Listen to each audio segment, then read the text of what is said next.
Hello दोस्तों, स्वागत है आपका श्री भगवत ज्ञान में।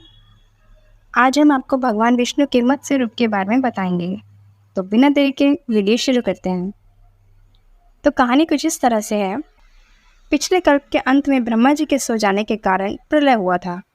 उस समय सारे लोग समुद्र में डूब गए थे। उसी समय वेद ब्रह्मा जी के मुख से निकल पड़े और उनके पास ही रहने वाले हैग्रीव नाम के दैत्य ने चुरा लिए। सर्वशक्तिमान भगवान श्री हरि ने उस दैत्य की यह चेष्टा जान ली, इसलिए उन्होंने मत्स्य अवतार धारण किया। उस समय सत्यव्रत नाम के एक बड़े उदार और भगवत परायण राजा केवल जल पीकर तपस्या कर रहे थे। एक दिन वे कृतमाला नदी में जल से तर्पण कर रहे थे। उसी समय उनकी हथेली के जल में एक छोटी सी मछली आ गई। राजा सत्यव्रत अपने हाथों में आई हुई मछली को जल के साथ ही फिर से नदी में डाल दिया। उस मछली ने बड़ी करुणा के साथ राजा सत्यव्रत से कहा, राजा, आप बड़े दयालु हैं। आप जानते ही हैं कि जल में रहने वाले जंतु अपनी जाति वालों को भी खा जाते हैं।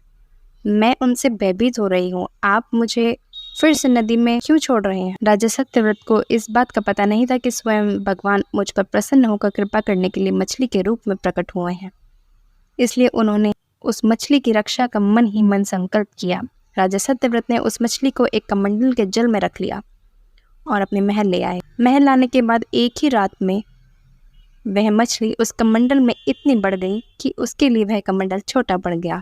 फिर मछली ने राजा से कहा, अब तो मैं इस कमंडल में नहीं रह सकती, मेरे लिए कोई बड़ा सा स्थान दीजिए जहाँ मैं सुखपूर्वक रह सकूं। राजा सत्यव्रत ने मछली को कमंडल से निकालकर एक बड़े पानी के मटके में रख दिया, परंतु वहां डालने पर मछली 2 ही घंटे में 3 हाथ बढ़ गई।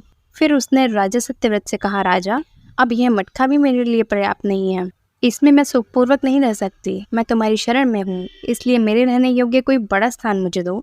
सत्यव्रत ने वहां से उस मछली को उठाकर एक सरोवर में डाल दिया, पर वह थोड़ी ही देर में इतनी बढ़ गई कि उसने एक महामत्स्य का आकार धारण कर लिया और उस सरोवर के जल को घेर लिया और कहा, राजन, मैं जलचर प्राणी हूँ। इस सरोवर का जल भी मेरे सुखपूर्वक रहने के लिए पर्याप्त नहीं, इसलिए आप मेरी रक्षा कीजिए।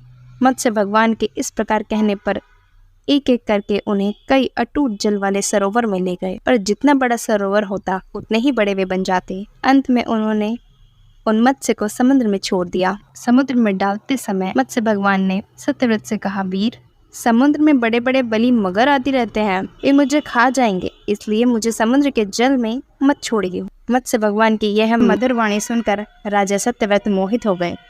उन्होंने कहा, मत्स्य का रूप धारण करके मुझे मोहित करने वाले आप कौन हैं? मैंने एक ही दिन में 400 कोस के विस्तार का सरोवर घेर लिया है। आज तक ऐसी शक्ति रखने वाला जलचर जीव तो न मैंने देखा था और न ही सुना ही था। अवश्य ही आप साक्षात सर्वशक्तिमान अविनाशी श्री हरि हैं। पुरुषोत्तम, मैं आपको नमस्कार करता हूँ।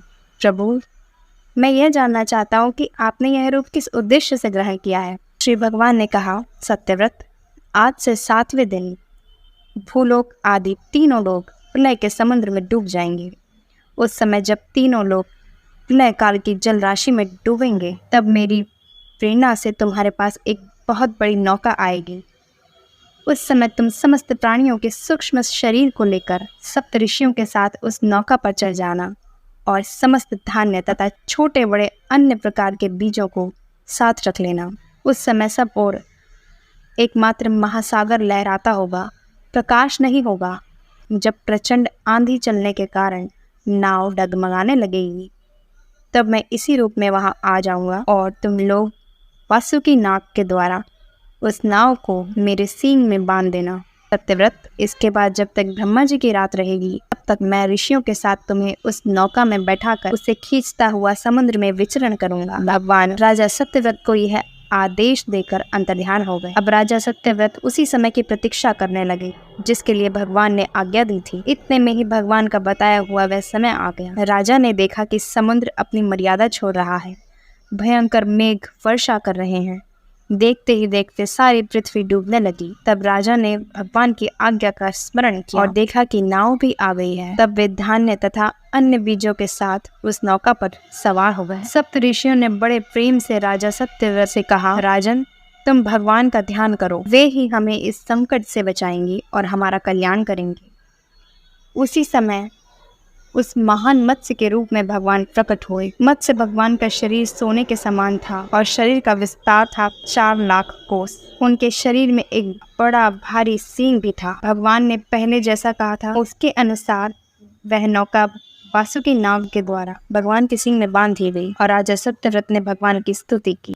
राजा सत्यव्रत को भगवान ने अपने स्वरूप के रहस्य का वर्णन करते हुए ज्ञान, भक्ति और कर्म योग के दिव्य पुराण का उपदेश दिया, जिसको मत्स्य पुराण कहते हैं। इसके बाद जब पिछले प्रलय का अंत हो गया और ब्रह्मा जी की नींद टूटी, तब भगवान ने ग्रीवासुर को मारकर उससे वेद छीन लिए और ब्रह्मा जी को दे दिए। जो मनुष्य भगवान के इस अवतार का प्रतिदिन कीर्तन करता है, उसके सारे संकल्प सिद्ध हो जाते हैं और उसे परम गति प्राप्त होती है। तो ये थी भगवान के मत्स्य अवतार की कथा। अगर वीडियो पसंद आया हो तो वीडियो को लाइक करें, चैनल को सब्सक्राइब करें और बेल आइकन प्रेस करके ऑल नोटिफिकेशंस पे क्लिक कर दें। Thank you.